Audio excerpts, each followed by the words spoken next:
ये देखो, फिर से शुरू हो गई। मैं तो परेशान हो गई हूँ इस लड़की से। क्या हुआ माँ, क्यों इतना गुस्सा कर रही हो?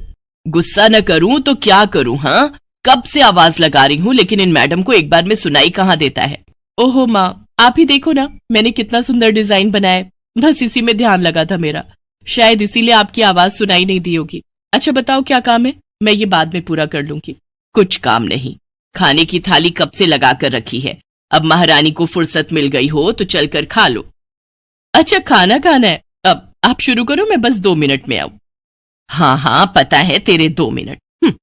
इतना कहकर हिना की माँ सुमित्रा गुस्से में वहां से चली गई और फिर खाने की मेज पर। अरे क्या हो गया, इतने गुस्से में क्यों हो भाग्यवान? अब आप ही समझा लीजिए अपनी लाडली को, मेरी तो एक नहीं सुनती। हाँ तो क्या हो गया, तुम पे ही तो गई है। आपको मजाक सूझ रहा है? यहाँ मेरा दिमाग खराब हो रहा है। सारा दिन बस मेहंदी के डिजाइन बनाती रहती है और कोई काम ही नहीं है इसे। इसका मतलब वो सच में तुम पर ही गई है। तुम्हें भी तो मेहंदी लगाने का बड़ा शौक था ना इस उम्र में। हाँ, पर मैं घर का सारा कामकाज निपटाने के बाद ये सब करती थी। अरे ये तो खाना पीना भी छोड़कर बैठी है। सुमित्रा अपने पति सुरेश से हिना की शिकायतें कर ही रही थी कि तभी हिना वहां आ गई। क्या बनाया माँ? खुशबू तो बड़ी अच्छी आ रही है। मिल गई तुझे फुर्सत? हाँ माँ, देखो ना मेरा आज का डिजाइन, पापा देखिए ना कैसा है। सच में डिजाइन तो वाकई बढ़िया बनाया है लाडो। ये लाडो बोल बोल कर आपने ही इसका दिमाग खराब करके रखा है। मेरी जान को कितना काम है पता है, ती जा रही है, मगर ये लड़की मेरी बिल्कुल मदद नहीं करती। ओहो, आज सिर्फ खरी खोटी ही सुनाओगी या कुछ खाना भी मिलेगा भाग्यवान? सुरेश की बात सुनकर सुमित्रा की हंसी निकल गई और उसे हंसता देख सभी लोग हंसने लगे। हिना अपने माता पिता की अकेली संतान थी। हिना को बचपन से ही मेहंदी के नए नए डिजाइन बनाने का बड़ा शौक था। वो कागज पर रोज कुछ न कुछ नया बनाने की कोशिश करती और फिर उसे अपने या अपनी माँ के हाथों पर लगाती। हिना के कॉलेज की पढ़ाई भी अब पूरी हो गई थी, तो अब उसके लिए रिश्ते आने भी शुरू हो गए थे। अरे सुमित्रा कहाँ हो, जल्दी आओ। क्या हुआ जी? जरा इस फोटो को तो देखो, कैसा है लड़का? दिखने में तो बहुत ही बढ़िया है। हाँ, वो कानपुर वाले फूफा जी है ना, उन्होंने बताया इस लड़के के बारे में। अपनी हिना के लिए कैसा रहेगा? लड़का काम क्या करता है और परिवार में कौन कौन है? फूफा जी बता रहे थे कि कानपुर में इनका अपना कारखाना है, वहां ये अपना दोने पत्तल और डिस्पोजल वगैरह बनाते हैं। ये अच्छा पैसा कमा लेता है, फूफा जी की रिश्तेदारी में है। हाँ, पर उससे पहले ये फोटो एक बार हिना को तो दिखा दो, उसे लड़का पसंद आ जाए तभी बात आगे बढ़ानी चाहिए ना। अरे हाँ, ये भी सही कह रही हो। लाडो, ओ लाडो, अरे कहाँ है बिटिया? सुरेश ने फौरन जाकर कमल की फोटो हिना को दिखाई तो हिना को भी कमल पसंद आ गया। उधर कमल को भी हिना पहली ही नजर में भाग गई और इस तरह से कुछ ही दिनों में कमल और हिना की शादी खूब धूमधाम से हो गई। शादी के बाद कमल और हिना अपनी गृहस्थी में बहुत खुश थे। फिर एक शाम। ये क्या लिख रही हो हिना? लिख नहीं रही हूँ, मेहंदी का डिजाइन बना रही हूँ। अच्छा, पर कागज पर क्यों? प्रैक्टिस तो रोज ही करनी होती है ना, तो इसीलिए कागज पर डिजाइन बनाती हूँ। अच्छा, अब जरा दिखाओ तो सही। अरे वाह, ये डिजाइन क्या सच में तुमने बनाया है? हाँ अच्छा है ना, अब मैंने और भी बनाकर रखे हैं, रुकिए मैं भी लेकर आती हूँ। हिना ने अपने बनाए सारे डिजाइन्स कमल को दिखाए, जो कमल को बहुत पसंद आए और उसने हिना की खूब तारीफ की। सब कुछ अच्छा चल रहा था और ऐसे ही हंसी खुशी दिन बीत रहे थे। लेकिन फिर एक सुबह। हेलो, क्या हुआ राठी जी, इतनी सुबह सुबह फोन क्यों किया? सर आप जल्दी से आ जाइए, गजब हो गया, अपनी फैक्ट्री में आग लग गई है सर। सब कुछ जल गया सर, कुछ भी नहीं बचा सर, जल्दी आ जाइए आप। फोन पर अपने मैनेजर की बात सुनकर कमल के पैरों तले जमीन खिसक गई। फैक्ट्री पहुंचा तो देखा वाकई फैक्ट्री पूरी तरह से जल रही थी। तभी एक जलती हुई बड़ी सी लकड़ी कमल पर आ गिरी, जिसकी वजह से वो बुरी तरह झुलस गया। उसे फौरन अस्पताल पहुंचाया गया और यहाँ से सब कुछ बदल गया। फैक्ट्री के काम को बढ़ाने के लिए कमल ने हाल ही में कई सारी नई मशीनें लोन पर खरीदी थी। मशीनें तो नहीं बची, लेकिन लोन चुकाने के चक्कर में पहले कमल की गाड़ी बिकी और फिर घर। मजबूर होकर कमल और हिना किराए के मकान में रहने लगे थे। फिलहाल कमल की हालत ऐसी नहीं थी कि वो कोई और काम कर सके। ऐसे में हिना ने घर चलाने का जिम्मा उठाया और वो घर घर जाकर औरतों के हाथों पर मेहंदी लगाने लगी।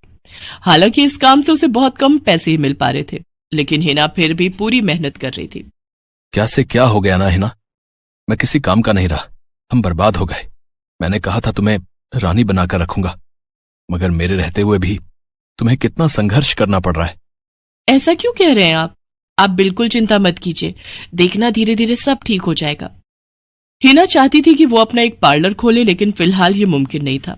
मेहंदी लगाने का काम भी सीजन पर ही मिल पाता था, तो अब दिक्कत खाने पीने की भी होने लगी। ऐसे में हिना ने एक सेठ के घर मेड का काम करना शुरू कर दिया। और फिर एक दिन, सुन, तुझे कोई मेहंदी वाली पता है क्या?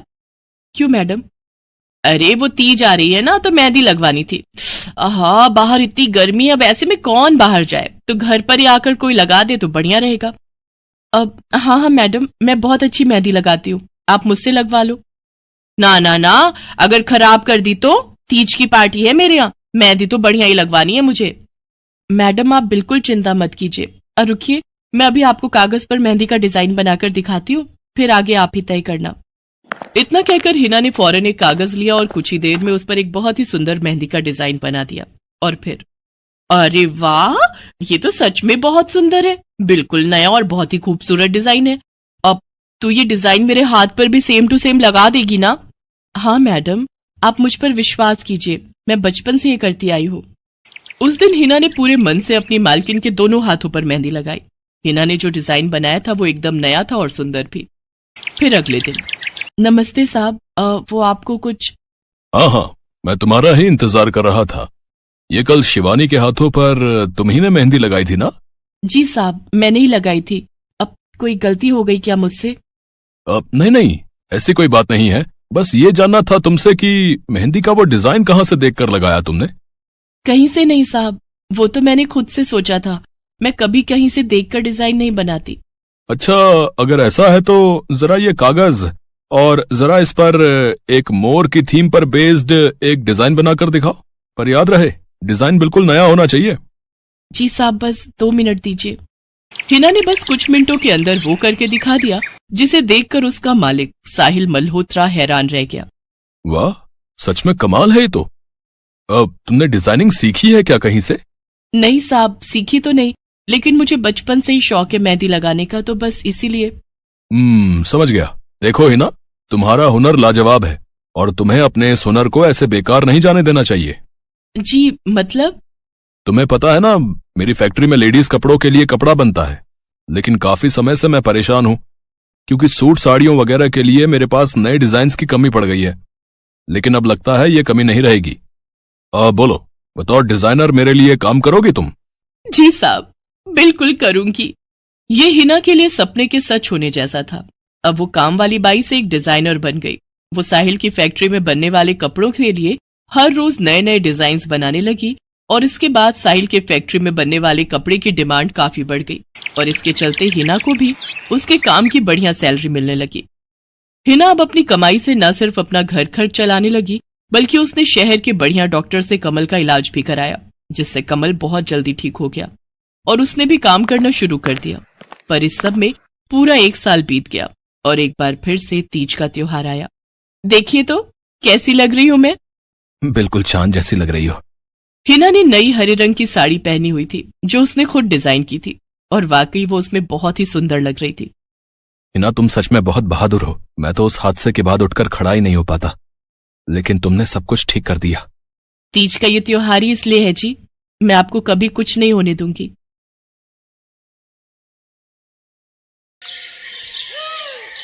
मीरा, ओ मीरा, चल तो जल्दी से आटा गूंथ दे, मैं फटाफट रोटियां सेक दूंगी। नहीं माँ, मैं नहीं गूंथ पाऊंगी, मैंने मेहंदी लगा ली है हाथ पर। क्या? सुबह सुबह तू फिर मेहंदी लगाकर बैठ गई?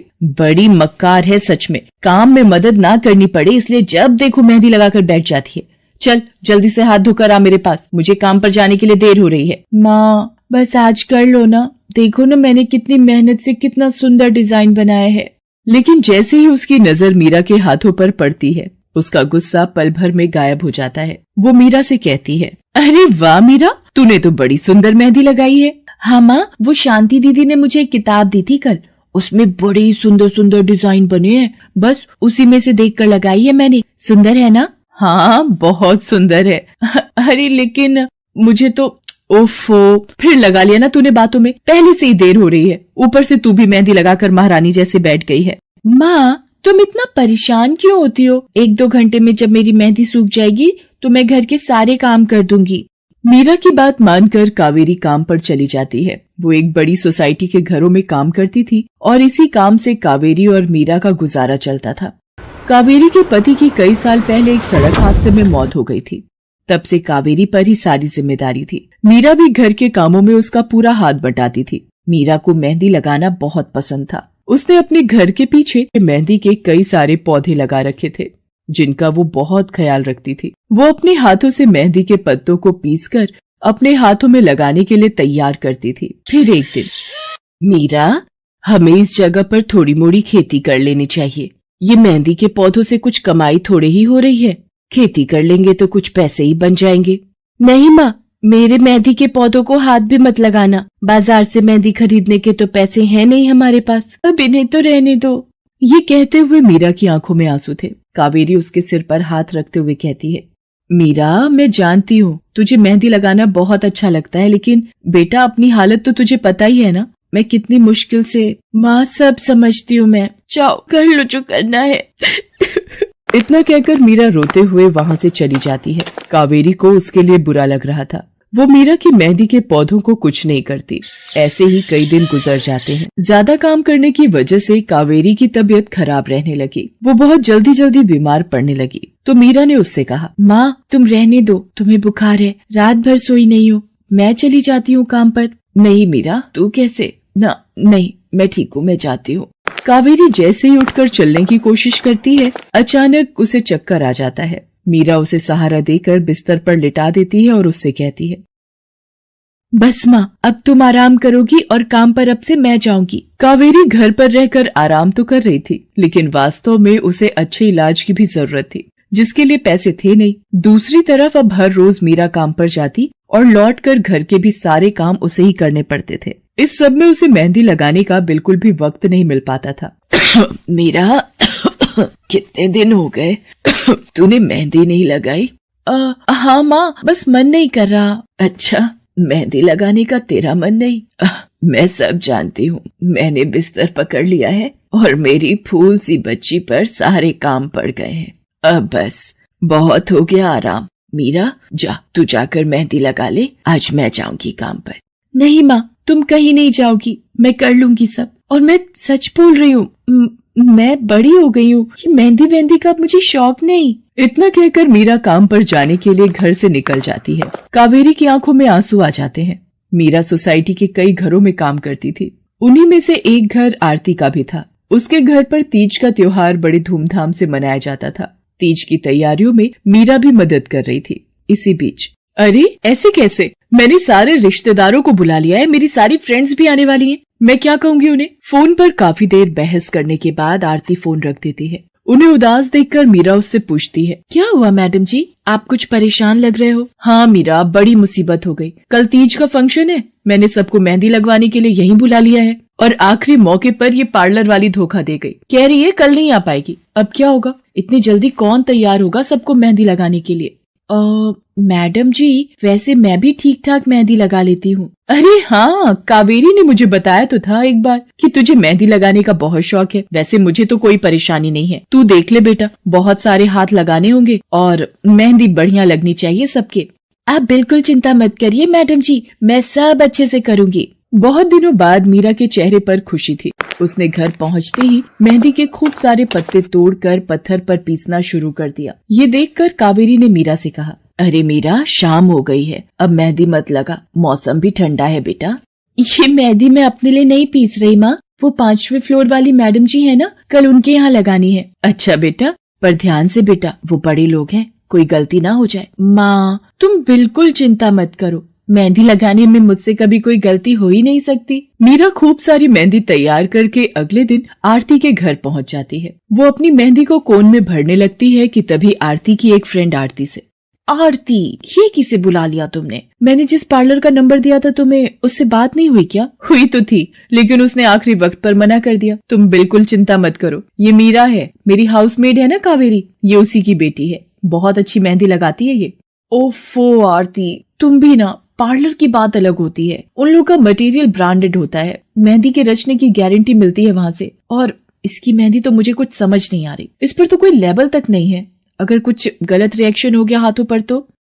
आप बिल्कुल चिंता मत कीजिए मैडम जी, ये मेहंदी मैंने खुद पीस कर तैयार की है। मेरे पास बहुत सारे मेहंदी के पौधे हैं, इसमें कुछ भी ऐसा नहीं है जो आपके हाथों को नुकसान दे। ना भाई ना, सॉरी आरती, बट मैं अपने हाथों को लेकर कोई रिस्क नहीं ले सकती। तुम सब लगवाओ, मैं तो पार्लर जाकर ही लगवाऊंगी। इतना कहकर आरती की दोस्त शालिनी वहां से चली जाती है। आरती मीरा को इशारा देकर काम शुरू करने को कहती है। अरे वाह, मानना पड़ेगा, इस बच्ची ने कमाल की मेहंदी लगाई है। मुझे तो नहीं लगता कि इस मेहंदी का वैसा रंग आएगा जैसा पार्लर वाली मेहंदी का आता है। अब बस भी करो शालिनी, मेहंदी कैसी रचेगी ये कल तक पता चल ही जाएगा ना। बच्ची है वो, उसे इस तरह डराओ तो मत।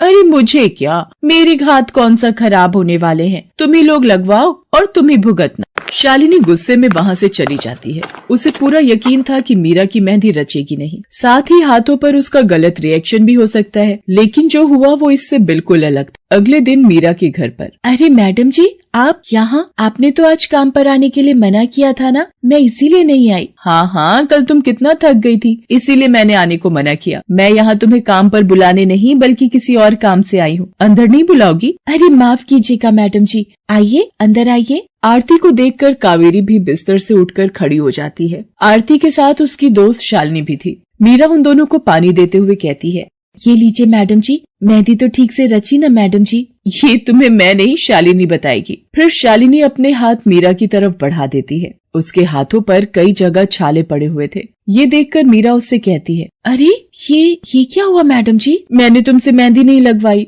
उल्टा तुम्हारा अपमान करती रही, उसी की सजा मिली है मुझे। मैंने सबसे महंगे वाले पार्लर में जाकर मेहंदी लगवाई। मैंने उनसे जोर देकर कहा कि मेहंदी का रंग बहुत बढ़िया आना चाहिए। इस चक्कर में उन्होंने पता नहीं क्या क्या मिला दिया मेहंदी में, और मेरे हाथों का ये हाल हो गया। और दूसरी तरफ तुम्हारी मेहंदी, जिसने भी लगवाई उसके हाथों की रंगत ही अलग है। देखो आरती के हाथ देखो जरा। आरती ने अपने हाथ आगे बढ़ा दिए, जिन पर मीरा के हाथों से लगी मेहंदी का बहुत ही अच्छा रंग चढ़ा था। फिर आरती कावेरी के पास जाकर उससे बोली, बस कावेरी, ये झाड़ू पोछा और बर्तन बहुत करवा लिए तुमने मीरा से, ये अब वो करेगी जो इसे करना चाहिए। जी क्या मतलब मैडम जी? ये अब मेहंदी लगाएगी सबके हाथों पर। हमारी एक दोस्त का अपना ब्यूटी पार्लर है, उसे मीरा का काम और उसकी मेहंदी की क्वालिटी बहुत अच्छी लगी। वो मीरा को अपने यहाँ काम देना चाहती है, अच्छे पैसे भी देगी वो मीरा को, और तो और वहाँ रहकर मीरा पार्लर के दूसरे काम भी सीख पाएगी। आरती की बात सुनकर कावेरी की आंखों में आंसू आ जाते हैं। वो हाथ जोड़कर आरती का शुक्रिया अदा करती है। मीरा भी बहुत खुश थी। अब न सिर्फ वो अपना मेहंदी लगाने का शौक पूरा कर सकती थी, बल्कि अच्छे पैसे कमाकर अपनी माँ का इलाज भी करवा सकती थी। एक समय की बात है, केशवपुर नामक गांव में सरला नाम की एक बूढ़ी विधवा औरत अपने बेटा बहू के साथ रहती थी। सरला की बहू जया स्वभाव से बहुत बुरी थी। वो रोजाना सरला से बात बात पर लड़ती रहती थी। सरला का पति किशन शहर में मजदूरी करता था, इसलिए वो कभी कभी ही गांव आ पाता था। किशन शहर से घर खर्चे के लिए पैसे भेजता तो 2 लिफाफे भेजता, एक अपनी माँ के नाम और एक अपनी पत्नी के नाम। पर जया सरला के पैसे भी अपने पास ही रख लेती थी। ऐसे ही एक दिन, ये सरला देवी और जया जी के नाम के मनी ऑर्डर हैं। लाओ भैया, जल्दी से मुझे दे दो। ये सरला देवी के हस्ताक्षर करके ही उन्हें मिलेगा। माँ जी आराम कर रही हैं, लाओ मैं अंगूठा लगवा कर लाती हूँ। ए बुढ़िया, जल्दी से इस कागज पर अंगूठा लगा दे। भैया मनी ऑर्डर मुझे दे दो। जया सारे पैसे अपने पास रख लेती है और अपने और बेटे बिट्टू के लिए खाने पीने की चीजें खरीद लाती है। माँ बहुत भूख लगी है। ये देख मैं तेरे लिए कितने सारे पकवान लाई हूँ, पूड़ी, छोले, समोसे, कचौड़ी। चल हम दोनों मिलकर खाते हैं, मजा आ जाएगा। जया बहू, बहुत भूख लगी है, सुबह से कुछ भी नहीं खाया है। अगर थोड़ा सा कुछ खाने को मिल जाता तो। पता नहीं इस बुढ़िया को कितनी भूख लगती है, जब देखो हम माँ बेटे के खाने पर नजर लगाती रहती है। ये ले पकड़, आधी कचौड़ी दे रही हूँ, अब रात तक कुछ खाने को नहीं मिलेगा। और तुझे तो मैंने बोला था कि कपड़े धो देना, तेरे से अभी तक कपड़े नहीं धुले। ये कचौड़ी खाकर चुपचाप सारे कपड़े धो देना, नहीं तो मुझसे बुरा कोई नहीं होगा। बेचारी सरला कचौड़ी का एक टुकड़ा खाकर भला क्या पेट भरती। वो फिर से दोबारा काम पर लग जाती है। एक दिन किशन शहर से वापस आने वाला था। जया को पता था कि जब किशन सरला से पूछेगा कि वो उसे पैसे बराबर भेजता है तो उसे मिलते हैं या नहीं। ये बात सोचकर जया थोड़ा घबरा जाती है और वो सरला से कहती है, ओ बुढ़िया, अगर तूने अपने बेटे से कहा कि तुझे उसके भेजे हुए पैसे नहीं मिलते तो मुझसे बुरा कोई नहीं होगा। वो तो एक दिन रहकर चले जाएंगे, उसके बाद जो मैं तेरा हाल करूंगी ना, फिर तू देखती रह जाएगी। इसलिए अपने बेटे के सामने दुखड़े रोने की कोशिश मत करना। नहीं बहू, मैं किशन को कुछ नहीं कहूंगी। माँ, मैंने तुम्हें पैसे भेजे थे, वो तुम्हें मिल गए थे ना? अरे आप बिना कैसी बातें करते हो? माँ जी को मैं बराबर से पैसे देती रहती हूँ। माँ जी, ये लो गरम गरम पनीर के पकौड़े, आप भी खाओ। किशन 2 दिन रहकर शहर वापस चला जाता है। जया फिर से अपने रूप में आ जाती है। दिन भर सरला काम करके एक दिन चक्की से आटा पिसवा कर लौट रही थी कि अचानक उसे चक्कर आ जाते हैं। रिक्शा में जाती एक लड़की देख लेती है। भैया, इन्हें उठाने में मेरी मदद करो, बेचारी पता नहीं कौन है। सुमन, ये तेरे साथ कौन है? ये रास्ते में बेहोश हो गई थी, मैं इन्हें घर ले आई, लगता है इन्हें होश आ गया है। अब कैसा लग रहा है आपको? मैं ठीक हूँ बेटी, तुम्हारा बहुत बहुत शुक्रिया बेटी। माँ जी, आप इतनी भारी आटे की बोरी अकेले ही उठा कर ले जा रही थी, आपके बच्चे या कोई? सरला की आंखों में आंसू आ जाते हैं, वो रो पड़ती है। माँ जी, कोई परेशानी है तो आप हमसे कह सकते हो, मुझे लग रहा है आप बहुत परेशानी में हो। क्या करूं बेटी, मैं इस जीवन से हार गई हूँ। सरला के दुख का घड़ा फूट जाता है और वो सारा दुख सुमन और बाकी लड़कियों को बताती है। अब इस संसार में जीने की कोई इच्छा नहीं है मेरी। माँ जी, ऐसा मत सोचिए, आप जीवन से यूं निराश मत होइए। अब आप अपनी बहू के पास वापस मत जाना, आप यहाँ हमारे साथ रहो। बेटी, तुम बहुत अच्छी हो, भगवान तुम्हारा भला करे। तुम लोग यहाँ गांव में रहती हो क्या? जी माँ जी, हम मेहंदी वाली हैं, हम लोग मेहंदी लगाने का काम करती हैं और आसपास के गांव और शहरों में मेहंदी लगाने जाती हैं। क्या मैं भी ये काम सीख सकती हूँ? क्यों नहीं, बिल्कुल, और ये तो बहुत अच्छी बात है, हमारे ग्रुप में आप भी जुड़ जाओगे, मैं आपको मेहंदी लगाना सिखाऊंगी। सरला अब उन लड़कियों के साथ ही रहने लगी और कुछ ही समय में वो बहुत अच्छी मेहंदी लगाना सीख गई। इधर जया सरला के कुछ दिन तक वापस न आने से घबरा जाती है। ये बुढ़िया इतने दिनों से कहाँ गायब है, मुझे तो कोई खोज खबर नहीं है। बिट्टू के बापू ने हम सबको अचानक शहर बुलाया है, वहां जाकर अब यही बोलना पड़ेगा कि बुढ़िया की तबीयत खराब थी इसलिए नहीं ला सकी। जया बिट्टू को लेकर किशन के पास शहर पहुंचती है। क्या हुआ जया, माँ तुम्हारे साथ नहीं आई? वो माँ जी की तबीयत कुछ ठीक नहीं थी, इसलिए मैंने उन्हें बोला कि वो गांव में ही रहें, बेकार में सफर करती तो उनकी तबीयत और खराब हो जाती। पर तुमने मुझे अचानक क्यों शहर क्यों बुला लिया? अरे वो हमारे सेठ जी की लड़की की शादी है, इसलिए उन्होंने बोला कि कोई ऊपर के कामों के लिए मिल जाए।